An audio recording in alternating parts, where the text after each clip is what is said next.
Hello welcome to lake പക്കെയിൻ villa. ഇന്നത്തെ ഞങ്ങളുടെ വീഡിയോ എന്ന് പറയുന്നത് ഞങ്ങളൊന്ന് ഫോർട്ട് കൊച്ചി വരെ പോയതിൻ്റെ വീഡിയോ ആണ് കേട്ടോ.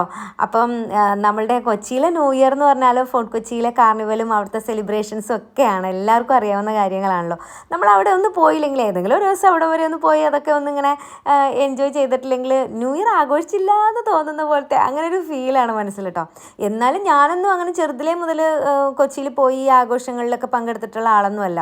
സത്യത്തിൽ എൻ്റെ ഒപ്പിയുടെയും എൻ്റെ മാരേജ് കഴിഞ്ഞ പിന്നെയാണ് ഞാനിങ്ങനെ എല്ലാ വർഷവും പോകുന്നത് കേട്ടോ. പിന്നെ ഇത്തവണ പോയപ്പോൾ എനിക്കൊരു സന്തോഷം ഉണ്ടായത്, കുറേ നാളുകൾക്ക് ശേഷം, അതായത് വർഷങ്ങൾക്ക് ശേഷമെന്ന് വേണേൽ പറയാം, ഒരു 5-6 വർഷങ്ങൾക്ക് ശേഷമാണ് ഞാൻ എൻ്റെ ഡാഡിയുടെ കൂടെ ഒന്ന് പുറത്ത് പോകുന്നത്. അപ്പോൾ അതെങ്ങനെ സംഭവിച്ചു എന്ന് വെച്ചിട്ടുണ്ടെങ്കിൽ, നമ്മുടെ സാറയും റബേക്കയും ഇന്ന് പകൽ ഡാഡിയുടെ അടുത്താണ് നിന്നിരുന്നത്. അപ്പം അവരവിടെ വീട്ടിൽ പോയിട്ടുണ്ടായിരുന്നു. അപ്പം ഞങ്ങൾ വൈകുന്നേരം ഇങ്ങനെ ഫോർട്ട് കൊച്ചി പോകാനായിട്ട് എന്നാൽ പോകാമെന്നിട്ട് പ്ലാൻ ചെയ്ത് കഴിഞ്ഞപ്പോഴേക്കും ഡാഡിയും കൂടെ വരാമെന്ന് പറഞ്ഞു. അപ്പോഴാണ് ഞാനൊരു കാര്യം മനസ്സിലാക്കുന്നത്, എൻ്റെ ഡാഡി ജീവിതത്തിൽ ആദ്യമായിട്ടാണ് ഫോർട്ട് കൊച്ചി ഇങ്ങനെ ഈ ന്യൂ ഇയറിൻ്റെ ടൈമിൽ രാത്രിയിൽ കാണുന്നതെന്നുള്ളത്. ഒരു പക്ഷേ ഞങ്ങളുടെ ചെല്ലാനത്തുള്ള കുറേ പേരൊക്കെ എൻ്റെ ഡാഡിയുടെ ഏജുള്ളവരും അല്ലെങ്കിൽ അങ്ങനെയുള്ളവരൊക്കെ, സ്വന്തമായിട്ട് വണ്ടി ഓടിക്കാത്തവരൊക്കെ ഉണ്ടാവുമല്ലോ, അങ്ങനെയുള്ളവരൊക്കെ ഒരു പക്ഷേ ഈ രാത്രി ടൈമിൽ അങ്ങോട്ട് പോയിട്ടുണ്ടാവില്ല. കാരണം ഒന്നാമത് നമുക്ക് സ്വന്തമായിട്ട് വണ്ടി ഇല്ലെങ്കിൽ പോയി തിരിച്ചു വരുന്ന കാര്യം ഭയങ്കര പാടാണല്ലോ. അപ്പം അങ്ങനെയുള്ള കാര്യങ്ങൾ. പിന്നെ നല്ല തിരക്കാണ്, വണ്ടി ഉള്ളവർക്ക് പോലും നമ്മളിവിടെ പോയിട്ട് വണ്ടി പാർക്ക് ചെയ്യാനൊരു സ്ഥലം കിട്ടാനൊക്കെ ഒരുപാട് ബുദ്ധിമുട്ട് കിട്ടും. ഒരുപാട് കഷ്ടപ്പെട്ടിട്ടാണ് നമ്മൾ പാർക്ക് ചെയ്തിട്ട് നമ്മൾ പിന്നെ കുറേ ദൂരം നടന്നു വരണം. അത്രയും തിരക്കാണ്, ഒത്തിരി തിരക്കുണ്ട് കേട്ടോ.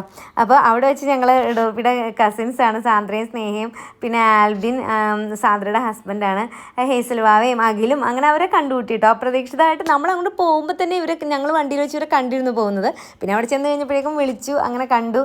അതും ഒരു സന്തോഷമായി. കുറേ നേരം നമ്മൾ അവിടെ കൂടെയൊക്കെ നടന്നു.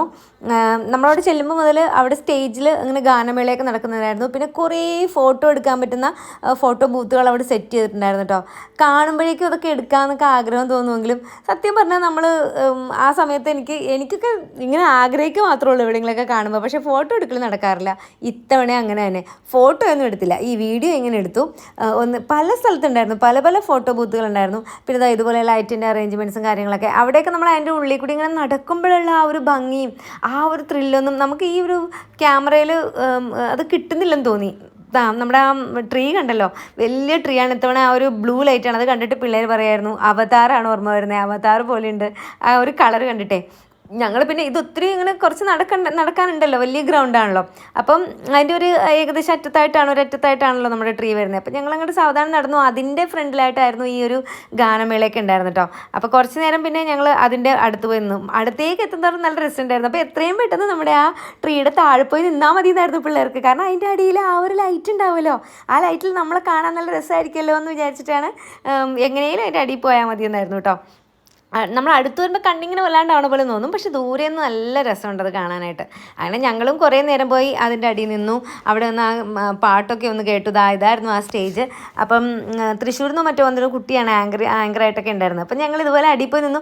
പാട്ട് പാടുമ്പോഴേക്കും അവിടെ ഇങ്ങനെ, ഇതാണ് എനിക്ക് ഇഷ്ടമുള്ളൊരു കാര്യം, ഇങ്ങനെ അനങ്ങാൻ നിന്ന് ആ ഗാനമേള ആസ്വദിക്കില്ല. എല്ലാവരും ഇങ്ങനെ ഡാൻസൊക്കെ കളിച്ച് അങ്ങനെയൊക്കെയാണ് ഗാനമേളയൊക്കെ ആസ്വദിച്ചുകൊണ്ടിരുന്നത്.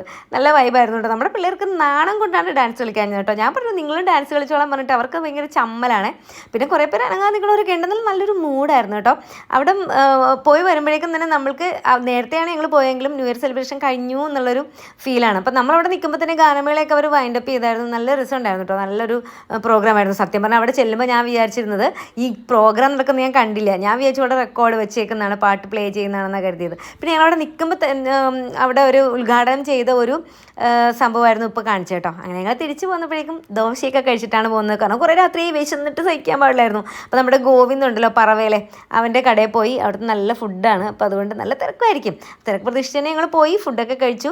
തിരിച്ച് നമ്മൾ നല്ലവണ്ണം രാത്രിയായി, 11 മണി 11:30 ആയെന്ന് വരുമ്പോൾ. അപ്പോൾ അടുത്ത വീഡിയോ ആയിട്ട് നാളെ കാണാം. എല്ലാവർക്കും ഹാപ്പി ന്യൂ ഇയർ, ബൈ.